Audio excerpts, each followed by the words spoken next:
4 billion years ago, this barren wilderness was a world of water and activity.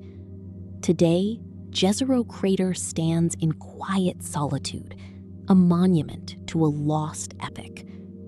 As our perspective slowly tilts upward from the rust-colored soil, the true scale of the Martian landscape reveals itself. Ancient dry lakebeds stretch toward the horizon, framed by isolated mesas sculpted over eons by relentless global dust storms. In this silent graveyard of time, every stone holds a clue to the early history of the solar system. Rising sharply above the surrounding plain, a solitary ridge commands the landscape. This rugged peak is the result of continuous atmospheric erosion.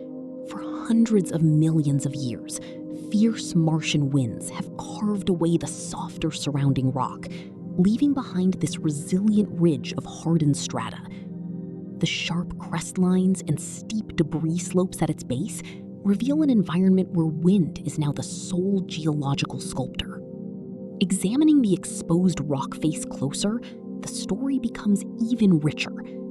Fine, precise horizontal lines run across the cliff, sedimentary strata laid down layer by layer.